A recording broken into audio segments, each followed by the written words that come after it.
थाने के बाहर खड़ा वह लड़का देखने में किसी भिखारी से कम नहीं लग रहा था। फटे कपड़े, धूल से सना चेहरा और आंखों में डर। लोग आते जाते उसे घूर रहे थे, जैसे वह कोई अपराधी हो। तभी बाजार में हुई एक छोटी सी चोरी का शोर उठा और बिना कुछ पूछे समझे भीड़ ने उसी लड़के को पकड़ लिया। किसी ने कहा, यही है चोर, देखो कपड़े कैसे हैं। किसी ने उसका हाथ मरोड़ दिया, किसी ने धक्का दिया। लड़का बस इतना ही कह पाया, मैं चोर नहीं हूं।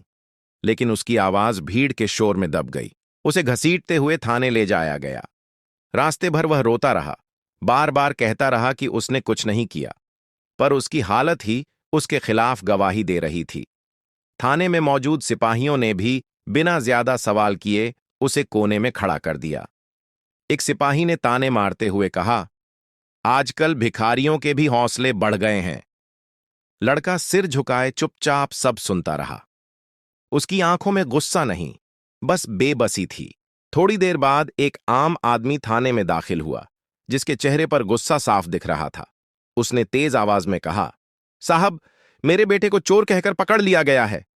सिपाही ने उसे ऊपर से नीचे देखा और बेरुखी से बोला, आपका बेटा? ये?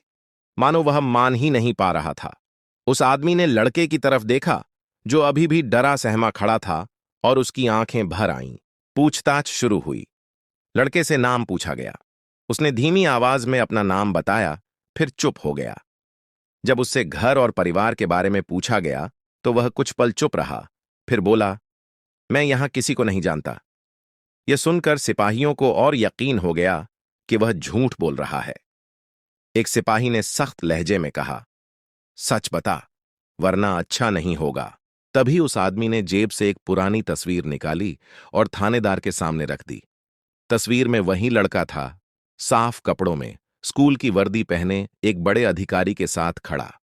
थानेदार ने ध्यान से तस्वीर देखी, फिर उस आदमी की तरफ देखा। उसके चेहरे का रंग बदलने लगा। माहौल अचानक भारी हो गया। किसी को अंदाजा नहीं था कि यह मामला इतना साधारण नहीं है, और इस लड़के की पहचान कुछ ही देर में सबको हिला देने वाली है।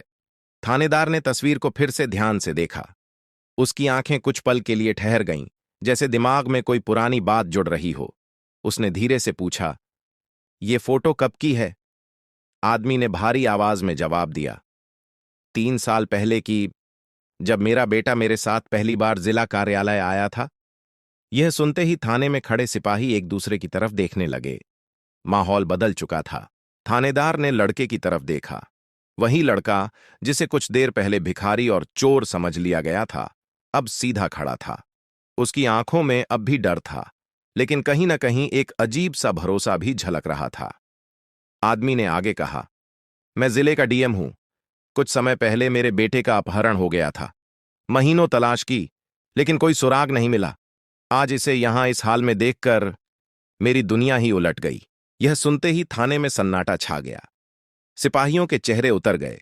वही इंस्पेक्टर, जो थोड़ी देर पहले सख्त लहजे में बात कर रहा था, अब नजरें झुकाए खड़ा था। उसने धीमी आवाज में कहा, साहब, हमें माफ कर दीजिए, हमने हालात देखकर गलत समझ लिया। लड़के की आंखों से आंसू बहने लगे। वह अपने पिता की तरफ बढ़ा और कसकर उनसे लिपट गया, जैसे बरसों की तकलीफ एक पल में बाहर आ गई हो। डीएम ने बेटे के सिर पर हाथ फेरते हुए कहा, बेटा, अब डरने की जरूरत नहीं है। लड़के ने टूटी हुई आवाज में बताया कि कैसे उसे भटकते हुए कई रातें सड़क पर गुजारनी पड़ी, कैसे लोग उसे भिखारी समझकर दुत्कार देते थे। उसकी हर बात सुनकर वहां मौजूद हर इंसान का सिर शर्म से झुकता जा रहा था। कुछ देर बाद असली चोर भी पकड़ा गया। बाजार की दुकान से मिला सीसीटीवी फुटेज साफ बता रहा था कि लड़का निर्दोष था। थानेदार ने तुरंत कार्रवाई के आदेश दिए। डीएम ने किसी को सजा देने की बात नहीं की, बस इतना कहा, आज एक बात समझ आ गई, कपड़े और हालत देखकर किसी की सच्चाई नहीं जानी जा सकती। जब पिता और बेटा थाने से बाहर निकले, तो वही लोग जो पहले लड़के को घूर रहे थे, अब रास्ता छोड़कर खड़े थे। लड़के ने एक बार पीछे मुड़कर थाने की तरफ देखा। उसकी आंखों में दर्द भी था और सीख भी। उस दिन सिर्फ एक बेटा अपने पिता से नहीं मिला, बल्कि कई लोगों को इंसानियत का असली मतलब समझ में आ गया।